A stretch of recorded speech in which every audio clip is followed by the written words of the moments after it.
गर्मी हो, सर्दी हो या फिर बरसात का मौसम हो, चाय तो हर सीज़न में पी जाती है और सबको, बहुत कम ही लोग होंगे जिन्हें चाय पसंद नहीं होगी। लेकिन चाय की बात करें तो चाय जो है, जहाँ बात आ जाती है चीनी की, तो बरसात में मैं यही कहूँगी कि आप चीनी की जगह गुड़ का इस्तेमाल करें। इससे आपकी इम्यूनिटी काफ़ी अच्छी रहेगी। खासकर हाउसवाइफ्स के लिए है कि अगर आप स्वस्थ रहेंगी तो आपकी फैमिली भी स्वस्थ रहेगी। तो चाय की जगह, चीनी की जगह गुड़ का इस्तेमाल कीजिए चाय में, और हो सके तो थोड़ा सा इलायची या दालचीनी पाउडर इस्तेमाल करना शुरू कर दीजिए जब तक बारिश का मौसम है। तो hello friends, welcome back to my channel. हाजिर हूँ कुछ नए टिप्स एंड ट्रिक्स के साथ। तो आज के जो मेरे टिप्स हैं वो हैं क्लीनिंग को लेकर। जैसे कि बारिश के मौसम में सफाई तो वैसे भी हम सब रोज़ ही करते हैं, लेकिन बारिश के मौसम में हमें हमारे घर का थोड़ा ज़्यादा ही ध्यान देने की ज़रूरत होती है, हमारे घर की। क्योंकि क्या होता है कि बारिश में कीड़े मकोड़े ज़्यादा आते हैं, बैक्टीरिया ज़्यादा आते हैं, कपड़ों में से दुर्गंध आने लगती है, धूप नहीं मिलती। इस वजह से सफाई की ज़्यादा ज़रूरत होती है। तो मैं यहाँ पे सबसे पहले बात करूँगी कपड़ों की। अगर आप कपड़े हाथ से धोते हैं या मशीन से धोते हैं और 3 से 4 दिन तक कपड़े सूखते नहीं हैं, तो आप देखेंगे कपड़ों में से एक अजीब से स्मेल आने लगती है। वो स्मेल इसलिए आती है क्योंकि उसमें धूप नहीं लगती, प्लस उसमें बैक्टीरियाज आ जाते हैं जो कि हमें दिखते नहीं हैं, माइक्रो बैक्टीरियाज होते हैं। तो इसके लिए मैं आपको बोलूँगी कि आप जब भी कपड़े धोएं तो आप उसमें कोई भी फैब्रिक कंडीशनर का इस्तेमाल कीजिए या डेटॉल का इस्तेमाल कीजिए। स्मेल जो है वो फैब्रिक कंडीशनर से ही जाएगी, डेटॉल से नहीं जाएगी। तो कोई सा भी फैब्रिक कंडीशनर आप ले सकते हैं जो आपको पसंद हो, मार्केट में कई सारे आते हैं, उसका इस्तेमाल कीजिए। ये एंटीबैक्टीरियल होते हैं, एंटी फंगल होते हैं, साथ ही साथ कपड़ों में खुशबू बरकरार रखते हैं, कपड़ों में से स्मेल नहीं आने देते। जब बैक्टीरियाज नहीं आएंगे तो स्मेल भी नहीं आएगी, और कपड़े आपके चाहे 4 दिन हो जाए, 5 दिन हो जाए, कपड़े आपके ऐसे के ऐसे रहेंगे, उसमें से बदबू बिल्कुल भी नहीं आएगी, बिल्कुल आपको फ्रेश फील होगा। तो इसका इस्तेमाल ज़रूर कीजिए। जो भी हमारे डब्बे वगैरह होते हैं, जो भी बॉटल्स वगैरह होती हैं, मैं इस तरीके से इकट्ठा करके एक ही जगह पे रखती हूँ। ऐसे रखने से क्या होता है कि ये एक साथ मिल जाते हैं और क्लीनिंग में भी आसानी होती है। तो इनको आप हफ्ते में या 10 दिन में, जब आपको टाइम मिले, आप एक माइक्रोफाइबर क्लॉथ लीजिए, कपड़ा लीजिए माइक्रोफाइबर का, और उससे आप ऊपर से ही क्लीन कर दीजिए। अगर आपको ज़्यादा गंदे लग रहे हैं तो थोड़ा सा पानी लेकर क्लीन कर सकते हैं, या फिर स्प्रे वगैरह कर दीजिए और क्लीन कर दीजिए। तो इस तरीके से ये, इस पे बहुत ज़्यादा डस्ट नहीं आएगी, बहुत ज़्यादा गंदगी नहीं आएगी। तो आपको इनको इस तरीके से अगर आप क्लीन करते रहेंगे हफ्ते में एक बार या 10 दिन में एक बार, तो भी ये हमेशा साफ़ रहेंगे। जो भी आपके घर में बॉटल्स इस तरीके से अगर आप भी रखते हैं तो उनको ऊपर से क्लीन करते रहिए, तो आपको डीप क्लीनिंग की ज़रूरत नहीं पड़ेगी, वो साफ़ सुथरा रहेंगे। और जो भी मेरे बाथरूम के आइटम्स होते हैं उन्हें मैं इसी तरीके से एक बास्केट, इस तरीके का बास्केट ले लेती हूँ, जिसमें मेरा फ़िनाइल, जो भी वॉश बेसिन क्लीन करना है, या सारी चीज़ें मैं इसी तरीके से रख देती हूँ। नील है, डेटॉल है, हैंड वॉश है, तो मुझे ना ढूंढना नहीं पड़ता है इधर उधर, और अलग अलग बिखरा भी नहीं रहता। जब भी चाहिए एक जगह से निकाल लो और इन्हें इसी तरीके से रख दो, तो ये मिल भी जाते हैं आसानी से, और क्लीन कर हो जाता है, और देखने में भी अच्छा लगता है। इधर उधर एक एक सिंगल सिंगल नहीं रखती मैं, इसी तरीके से रख देती हूँ। तो ये क्लीनिंग के लिए और देखने में भी काफ़ी अच्छे लगते हैं।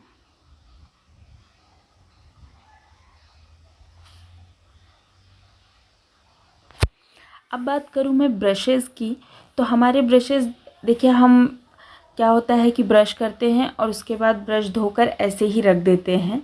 ब्रश स्टैंड जो होते हैं उसमें डाल देते हैं, ऐसे ही रख देते हैं। इससे क्या होता है कि वैसे तो ये ठीक है, लेकिन अभी बारिश के मौसम में छोटे छोटे से वो कीड़े आते हैं, छोटे से मच्छर जैसे होते हैं, वो आके ब्रशेस पे बैठते हैं और गंदा करते हैं। हमें नहीं पता कितने सारे बैक्टीरिया, और बच्चे उठा के वही ब्रश कर लेते हैं। तो वो ना, मुझे लगता है कि बहुत ज़्यादा नुकसान करता है। तो मैंने इस तरीके का ऑनलाइन ये मंगाया था ब्रश रखने के लिए। इससे क्या होता है कि ब्रशेस अंदर कवर रहते हैं, किसी भी तरह के कीटाणु बैक्टीरिया बैठने का लगने का डर नहीं रहता है और डस्ट वगैरह भी नहीं लगती, सेफ़ रहता है, बहुत ज़्यादा कॉस्टली भी नहीं है। अगर आपको चाहिए तो मैं लिंक दे दूँगी। तो इसे मैंने ऑनलाइन परचेज़ किया था और काफ़ी अच्छा है। ये एक बार में 5 ब्रशेज़ आ जाते हैं इसके अंदर, तो ये मुझे काफ़ी सेफ़ लगता है। अब बात करते हैं कि बारिश में कपड़ों में से तो स्मेल आती ही आती है, साथ ही साथ हमारे घरों में से भी स्मेल आने लगती है। सीलन वगैरह की स्मेल आती है। अगर आपके घर में सीलन नहीं भी है तो अगल बगल में पानी इकट्ठा है या बारिश की वजह से बाहर से भी थोड़ी थोड़ी स्मेल आती ही रहती है। तो मैं क्या करती हूँ, अगर आप बारिश नहीं भी है तो भी आप ये कर सकते हैं। आप कपूर और लौंग इस तरीके, ये इलेक्ट्रिक स्टैंड आता है, अगर आपके पास नहीं भी है तो भी आप किसी भी चीज़ में कपूर और लौंग डालकर जलाकर रख दीजिए। इससे खुशबू भी अच्छी आती है और नेगेटिव एनर्जी भी नहीं आती। कभी कभी क्या होता है कि प्रेस करते वक्त हमारे प्रेस में जो है काला काला लग जाता है या प्रेस से कोई कपड़ा जल गया रहता है और हम उसे अच्छे तरीके से क्लीन नहीं करते तो वही जला हुआ हमारे दूसरे कपड़े में भी लग जाता है। इसी तरीके से मैंने भी ध्यान नहीं दिया और जब मैंने इस्त्री की तो प्रेस में मेरे जला हुआ लगा हुआ था जो कि इस शर्ट में लग गया। तो मैंने एक टेक्निक निकाली। इसे मैंने कैसे निकाला मैं आपको बताती हूँ। सबसे पहले उस जगह पे प्रेस कीजिए जहाँ पे ये लगा हुआ था, ये धोने से भी नहीं निकलता है। तो मैंने क्या किया, मैंने वहाँ पे प्रेस किया, हल्का सा वो गर्म हो गया। उसके बाद मैंने फॉइल पेपर लिया, वही फॉइल पेपर जिसमें आप पराठे पूरियाँ वगैरह रैप करते हो, खाना रैप करते हो, और उससे हल्के हल्के हाथों से आपको रब करके निकालना है। जो भी काला काला लगा हुआ है ना उसको हल्के हल्के हाथों से निकालना है उसी फॉइल पेपर की हेल्प से।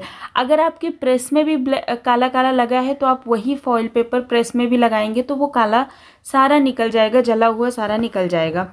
इस तरीके हल्के हल्के हाथों से जब आप रब करेंगे ना तो वो धीरे धीरे करके निकल जाएगा। बहुत ज़्यादा घसना नहीं है, नहीं तो आपके कपड़े पे स्क्रैच आ सकता है, धागे वगैरह निकल सकते हैं। तो हल्के हल्के हाथों से आपको रब करना है उसी जगह पे। थोड़ा टाइम लगेगा, धीरे धीरे 1-2 मिनट तक रब कीजिए। इसके बाद उसको वॉश कर लीजिए। आप देखेंगे कि जितना कालापन उसमें लगा होगा ना सब निकल जाएगा और आपका शर्ट या आपका जो भी कपड़ा है वो पूरी तरीके से क्लीन हो जाएगा। और जो थोड़ा बहुत लगा भी होगा ना वो धोने के बाद पूरा निकल जाएगा। बिल्कुल कपड़ा आपका एज इट इज़ पहले जैसा हो जाएगा। कांदे का छिलका या करेले का छिलका वगैरह जो भी रहता है मैं उन्हें कभी भी फेंकती नहीं हूँ। उनको इस तरीके से एक डब्बे में डाल के रख देती हूँ, रात भर डुबा के रखती हूँ और सुबह ये पानी में झाड़ में डालती हूँ। बहुत अच्छे प्लांट्स ग्रो करते हैं, आप भी ट्राई करके देखिएगा। हमारे जो किचन के कपड़े होते हैं, मैंने ये कई बार ही अपने वीडियो में पहले भी बताया हुआ है, लेकिन बारिश के टाइम पे ये कपड़े ना बहुत ज़्यादा स्मेल करते हैं। आपने एक बार भी पोंछा तो मुझे तो बहुत ज़्यादा स्मेल आती है। तो मैं डेली इन कपड़ों को क्या करती हूँ, रात को जब मेरा सब काम ख़त्म हो जाता है तो मैं पानी गर्म करती हूँ और उसमें मैं डालती हूँ बेकिंग सोडा और विनेगर। थोड़ा सा विनेगर डालते हैं तो कपड़ों के जो बैक्टीरिया होते हैं ना वो कम्प्लीटली निकल जाते हैं और कपड़ों में जो लचीलापन होता है ना, बिल्कुल ऐसे चिपचिपाहट सी होती है, ऐसा लगता है बहुत सारा तेल हमने पोंछ दिया है कपड़े से।